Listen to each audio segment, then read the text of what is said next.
लंबे इंतजार के बाद खुर्सीपार बालाजी नगर स्थित आत्मानंद स्कूल में एनुअल डे फंक्शन का आयोजन किया गया। इस एनुअल डे फंक्शन पर मुख्य अतिथि के रूप में माननीय प्रेम प्रकाश पांडे जी को बुलाया गया।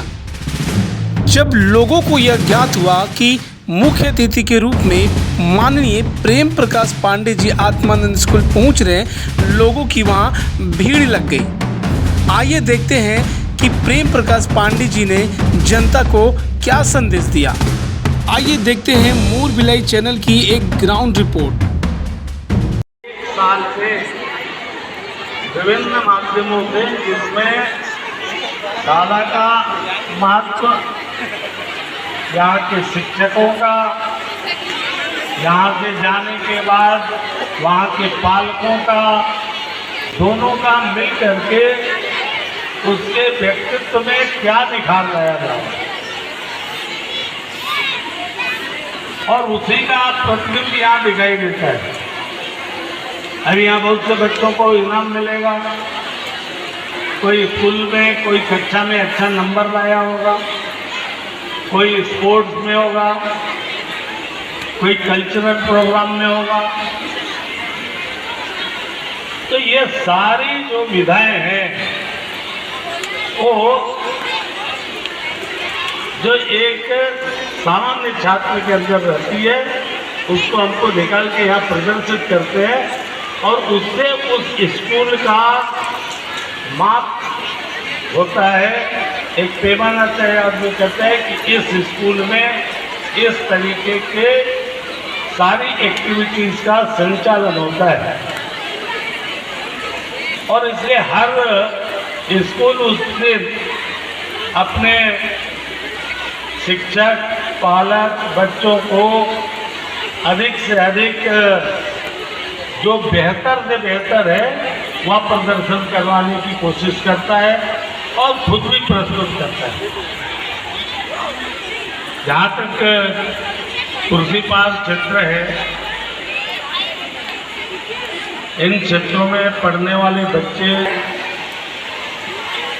पालक इसलिए है कि जो सामाजिक परिवेश है उन परिवेश में बालक तो यहाँ पे जो आता है 4-6 घंटे रहता है, जाने के बाद वो आपके पास 15-16 घंटे रहता है। तरीके से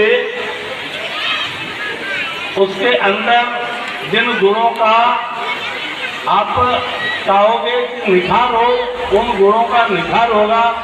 जो अच्छी बातें आप बताओगे वो अच्छी बात होगा, बुरा जो चीज़ होगा उसको बचपन से उसके दिमाग में डालोगे तो बड़ा होकर के उन बुराइयों से वो दूर भागने की कोशिश करेगा। क्योंकि इन जगहों पर बहुत सारे अच्छे लोग भी हैं तो उसमें कुछ गलत सोच के लोग भी पैदा होते हैं। हम लोग छोटे थे तो गांव में शादी ब्याह में उस समय जैसे यहाँ नाच आता है तो नाच आता था, उसमें जैसे यहाँ नाटक करते हैं, नाच के बाद आधा घंटा का एक उन लोग पाठ करते थे, जैसे नाटक करते थे। तो उस नाटक में एक बहुत प्रचलित नाटक था सुल्तान डाकू का, और उसका उद्देश्य था कि जब वो सुल्तान डाकू को पकड़ करके पुलिस ले जाती है तो सुल्तान डाकू से पूछते हैं कि तू अपनी आखिरी इच्छा बता। तो वो बोलता है मेरे माँ बाप को बुलाओ, और वो अपनी माँ का नाक और कान काट देता। उसका कहना था कि जब मैंने पहली बार अपराध किया, पहली बार जब हमने चोरी किया, चोरी का माल अपने घर ले आया, उस समय ही यदि आप टोक देते तो मैं शायद बड़ा होकर के समाज का इतना बड़ा अपराधी नहीं करता। बड़े लोगों के लिए तो वाल्मीकि और बहुत सारे उदाहरण हैं।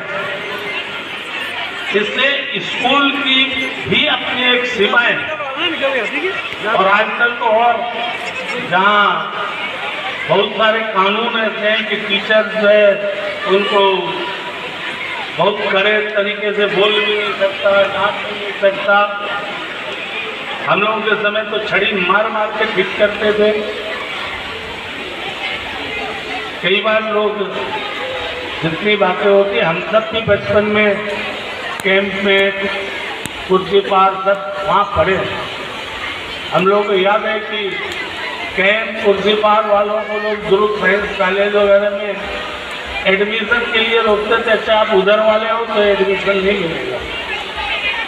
लेकिन ये लोग भूल जाते हैं कि हर मनुष्य का जो निखार है,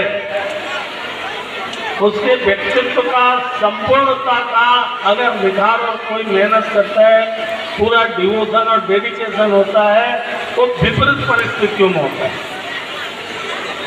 हम लोग देखते हैं ऊर्जा कहाँ से पैदा होती है, ऊर्जा कोयला से पैदा होती है। उसी कोयले के खान में से हीरा निकलता है। कोयला कब पैदा होता है? कोयला को हजारों साल विभिन्न प्रकार की प्राकृतिक घटनाओं से जब दबा के उसको रखा जाता है और जब वो खुलता है तब वहां से निकलता है। तो ये बिल्कुल नहीं मानना चाहिए कि हमारे पास साधन कम है, संसाधन कम है, अवसर कम है, तो हमारा बच्चा कहाँ से पढ़ेगा, क्या पढ़ेगा। दुनिया में जितने बड़े लोग हुए हैं वो सारे लोग कमजोर परिस्थितियों से आकर के बड़े हुए हैं। छोटे से ही सब लोग बड़े होते हैं, बड़ा से बड़ा कोई नहीं होता।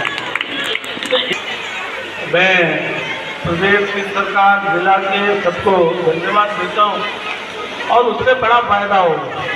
हमारी बहुत सारी ऐसी आवश्यकताएं हैं, जैसे पूरे देश भर में कुछ प्रधानमंत्री के द्वारा उन स्कूलों को चिन्हित करके वहाँ की और बच्चों के अंदर जैसे जो मॉडर्न एजुकेशन से संबंधित चीज़ें हैं, उनके संसाधनों की जो कमी है उनको दूर करने में और न्यू एजुकेशन के साथ साथ उनको डेवलप करने में PM-3 योजना के तहत काम आए।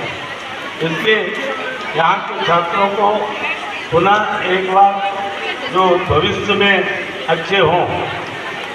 दूसरा एनुअल डे में और होता है, ये जो मंच है, मंच जो है यहाँ से ऊपर है और इस मंच पे कुछ लोग बैठे हैं, कुछ लोग मंच के नीचे बैठे हैं। जो पीछे बैठा है वो भी चाहता है कि मैं इस मंच पे आऊं। तो आने की शर्त क्या क्या है? या तो मुख्य अतिथि बनो। मुख्य अतिथि बनने के लिए क्या बनना पड़ेगा? 40, 45, 48 साल में सब मेहनत करना पड़ेगा।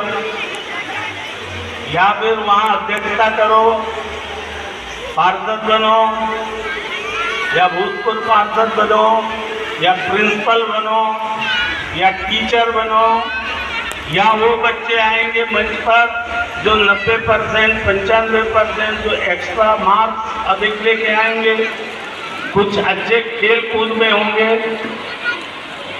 सारे लोग नहीं आ सकते। ये स्थान मात्र एक भी ऊंचा है, लेकिन ये बड़ा है। अभी आप चाह के भी नहीं आ पाओगे। और वहाँ बैठा हुआ हर छात्र, हर पालक चाहता है कि मेरा बच्चा यहाँ आए। तो उस बच्चे को ये देखना पड़ेगा कि यहाँ बैठे हुए लोग जो यहाँ हैं वो किन कारणों से हैं। तो उन कारणों को पता करके वो अपने जीवन में उतारेगा, तो ऐसे मंचों पर वो चढ़ते जाएगा। इसलिए वार्षिक उत्सव के ये 2 महत्व होते हैं। इन महत्वों के हिसाब से हम सबको बच्चों के भविष्य और उनके अंदर जो यही मैं सबके लिए सारे बच्चों को उनके उज्जवल भविष्य की कामना करता हूँ। ये स्कूल जिन उद्देश्यों से खुला है वो अपने उद्देश्य की पूर्ति में आगे बढ़े।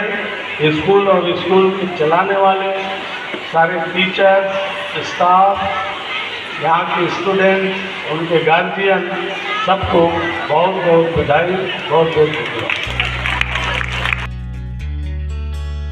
तो देखा आपने कितना सुंदर मैसेज दिया माननीय प्रेम प्रकाश पांडे जी ने। मिलते हैं एक और ऐसी रोमांचक और इंस्पिरेशन वीडियो के साथ। देखते रहिए मोर भिलाई।